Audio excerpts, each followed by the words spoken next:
we come again to the celebration of the Immaculate Conception that teaches us that from the moment that she was conceived in her mother's womb, Mary was preserved from the stain of original sin. And a lot of times this doctrine, this teaching can cause a lot of confusion, not just among our Protestant brothers and sisters, but even among Catholics as well.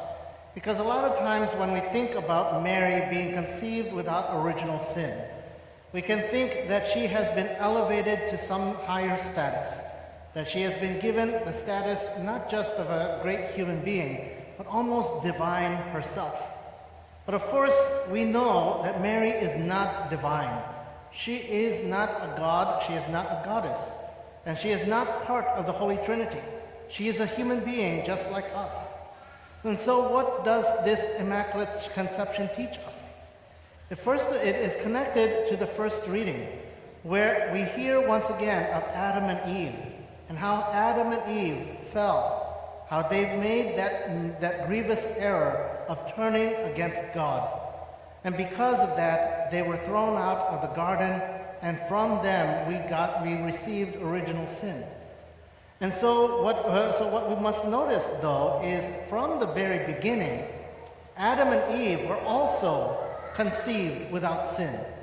They were created without sin. And so sin had no part in God's original plan.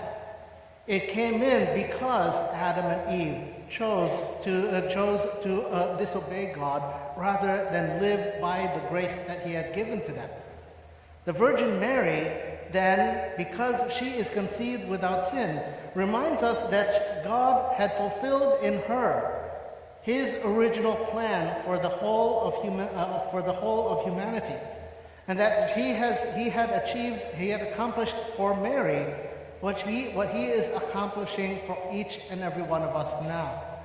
And so Mary is not given a divine status, but instead she is the epitome of what it means to be human according to God's original plan. Mary was conceived without sin, so she was without sin her whole entire life. And that means that she by that virtue is the fullness of what it means to be a human being. Because again, in God's original plan for us and for Adam and Eve and for all of humanity, God did not intend us to live in sin. And so why did He prepare the Virgin Mary? Why did He send His Son into the world to die on the cross and rise again 3 days later?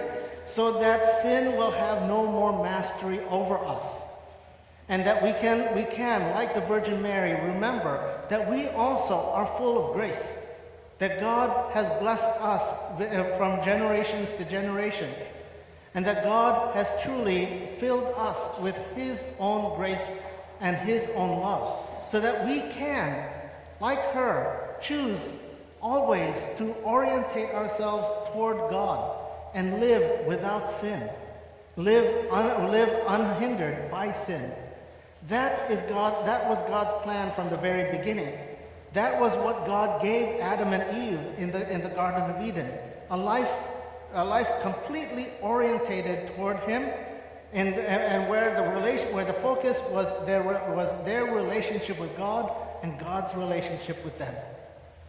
Mary, again, was conceived without sin as a reminder to us that is what it means to be a human being.